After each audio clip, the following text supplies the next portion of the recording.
What's going on, YouTube? I am back with another video today with part 2 to how to gain more rotational speed, but we're not talking about the core. Let's get into it. All right, so last video we talked all about your trail glute and how your trail glute is supposed to fire in the swing. We'll link it up there if you haven't checked it out. You can stay to watch part 2. Afterwards, go check that out. But today we're talking about a little bit different of a piece to this puzzle. The missing piece that we still haven't talked about is your hip flexors.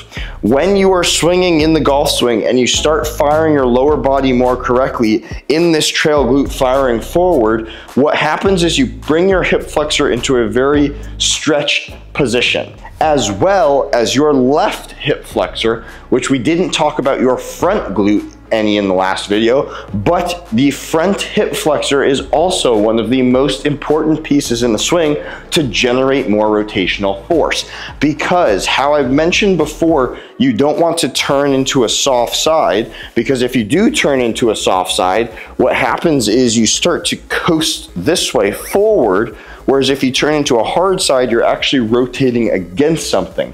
Rotating against something is how you're going to actually gain the speed. Rotating into a soft side leads to caving, and you're essentially not using your lower body at all. You're coasting and you're just going to drag that club through the zone. We don't want that at all. So with turning into a more firm front side, that involves a lot of glute activation, as we talked about last time, activating that trail glute to fire through at a 45-degree angle. But what happens is this hip flexor starts to fire and go into an elongated position, as well as this left hip flexor has to fire more forcefully to get into this elongated position, which allows this left hip to go backwards. Right glute fires forward, left hip flexor fires up to allow this hip to actually clear this way so that we can get this actual rotational force. None of this is starting with the core. It starts with the trail glute, ends with the front hip flexor, and results in the core being freed up to actually generate more speed. So there are truly two parts that we have to talk about with your hip flexors to actually get them firing a little bit better in this swing. One is the flexibility of them, and two is the strength of them. Both of which can cause issues in your swing, evident in failure to actually lock out your left side, failure to actually fire this glute correctly, because a lot of times what happens, if you're working from part 1 and you started strengthening your glute, you could be missing out on a lot of stuff if your right hip flexor is weak or unstable, so that when you fire this correctly, you're being limited by this hip flexor being able to lock out. If it's incredibly tight and you struggle to get in that position, what happens is you fire this glute and your body's actually gonna hold itself back because your right hip flexor is tight. So when you're trying to fire, this isn't being able to lock out. So you end up firing and getting back into this position where you're kind of humping the golf ball. You're essentially early extending into that golf ball in your downswing because you can't actually get into the proper positions. As well as when this left hip flexor is weak or tight, you're not being able to lock out correctly, which could drag this backside along with you. So you're not being able to get your right glute fully activated and firing correctly, and you're gonna drag it through the zone. If your left hip flexor has trouble actually locking out and truly extending, it's impossible to turn into a hard front side. You will turn to a soft front side, but the weaker this hip flexor is as well, the less forceful you can get this position.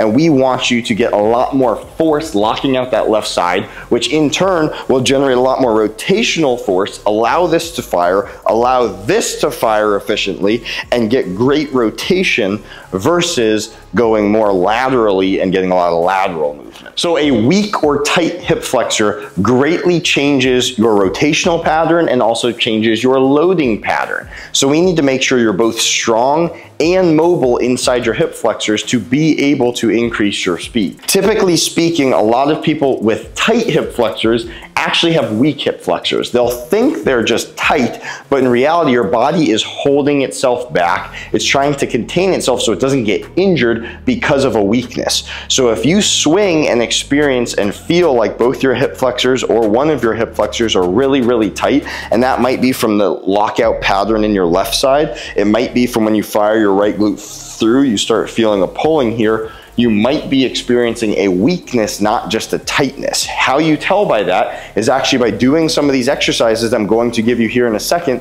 so that you can see, am I able to do these? Am I strong in these patterns? So that it truly is a flexibility issue and then you want to just stretch it. Or are you weak in these patterns and then you want to truly strengthen it so that you can then eventually stretch it so you're both flexible but also strong. So let me give you 3 great examples of awesome hip flexor strengthening exercises that you can do that will help generate more rotational power in this pattern, helping you to lock out your left side more efficiently and fast, and also helping your right hip flexor to go into a more forcefully extended position while your right glute is firing. All right, the first exercise is the easiest variation of hip flexor exercises. I want you to stay tuned for the third one because that is the true one where you are going to generate so much more power. Now, before we get to that exercise, we got to make sure our hip flexors are actually strong. So what I want you to do is sit on the ground, and I want you, again, some of you guys are going to struggle with being in good posture for this. If you have to have your hands slightly back and you're a little bit rounded, I'm not going to complain. We're trying to focus on the hip flexors here. Ideally, yes, the better posture that you have, the better this is going to put more stress on your hip flexors, but that's okay. Do the best that you can do with this for right now. So what I want you to do is take 2 dumbbells, it could really be anything at this point, and put them at about a 45-degree angle next to you. Can be a little bit closer if you're going to have a lot of mobility issues. It can be a lot further away if you are incredibly flexible. Put them in a position that's comfortable for you for what I'm about to show you. Now, what I want you to do is try to keep the best posture that you have, and we're going to lift one leg up and bring it to the other side of the dumbbell and then return it. And we're going to go back and forth. Now your hip flexor is responsible for actually lifting up your leg and bringing it over and down. So that's what we're trying to work on here. So if you're struggling with this, you don't have a whole lot of mobility, bring them closer and just go over. You can now do lots of reps on one side where you're going just back and forth, and then you can do the same on the other side. Or you can alternate one and then the other. Now you will feel a massive burn in your hip flexors. Depending on your strength level, this will determine if it's a weakness or if this is a strength issue. The next thing that you're going to do for variation 2 is stand those dumbbells up. Way harder, because now I have to lift my leg really up and around. What you're going to be looking for is not leaning back to compensate to get it to come up, or truly trying to keep it up and trying to just lift that leg from your hip flexor up and over.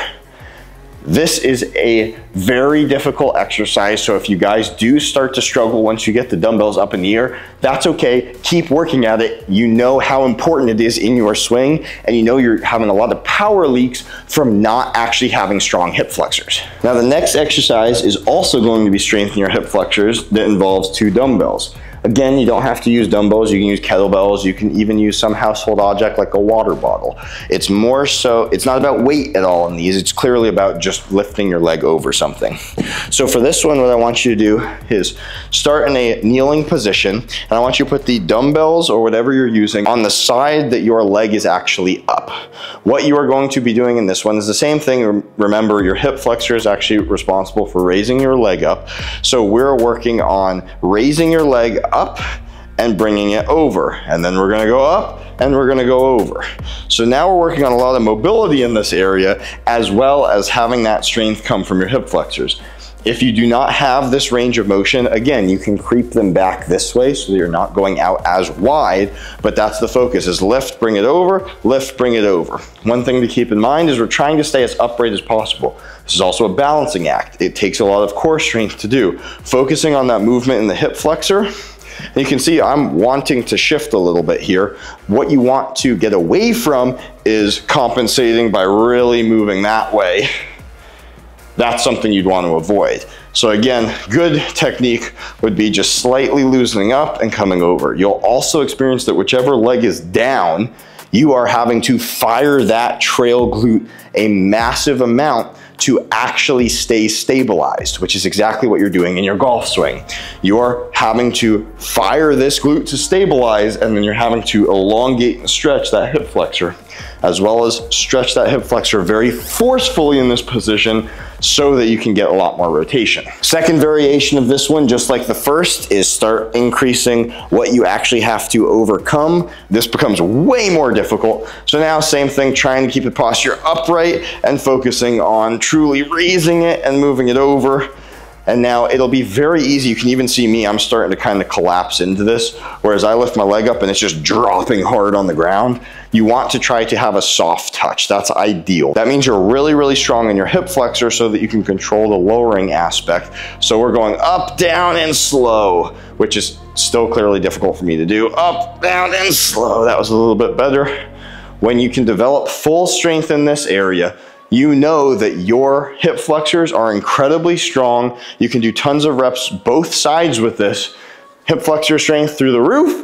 Then you can increase a little bit of mobility in your hip flexors, and now you're ready to fire fast and efficient. Let's get into number 3. All right, so the third exercise for hip flexors is my personal favorite, because after you do that stuff that's going to strengthen your hip flexors up, now we want to be a little bit more forceful, which is going to translate directly into this motion of the golf swing. So as you can see, I'm in a power rack here. So I've connected a band to the J hooks and I've dropped them way down low. So what I'm gonna do is slip my leg right under the band, and you can see that there's already a lot of force holding my leg down. From here, we're going to go into raising my left leg up. Now, the more band pressure you have, the heavier the band, the lower it is, the more force you're gonna have on your leg holding you down, so the more force you actually have to come driving upwards.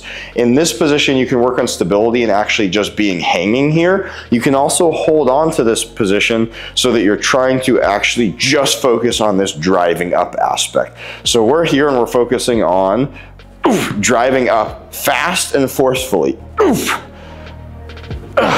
It is very difficult to do. It burns like nobody's business, and you're also going to have to focus on squeezing your glutes, because if you're squeezing your glutes, that helps stabilize you, so now you can really be forceful with your hip flexors. Your hip flexors and your glutes work together. That's exactly what I'm talking about in the golf swing. Your right glute's going to fire, your left and right hip flexor are going to work together to create this rotation. So just as in this, we're working on thinking forceful. This is what's going to help gain you speed and power. So we're really driving up forcefully.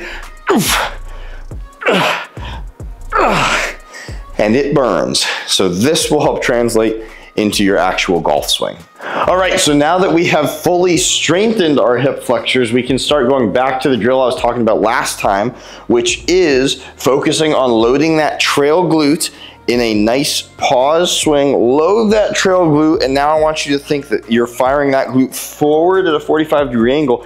As this is firing forward, we're thinking about locking out this hip flexor and seriously locking out that left hip flexor. So we're gonna drive with the right glute, lock out the left hip flexor, and that's gonna create so much rotation. So instead of your swing looking like a soft side and caving in on it, even if you are trying to fire that right glute in, you're still gonna cave. Now we're really focusing on right glute firing. We'll extend the hip flexor. You have a strong hip flexor, as well as locking out that left hip flexor, so you're truly rotating faster, more efficiently to gain more club speed. That is it for today. I hope this helps you find the missing piece to generating more force without using your core. It starts in the glutes and it ends in the hip flexors. Let me know how it goes in the comments down below. Remember to like, subscribe, and until next time, guys, we'll see you later.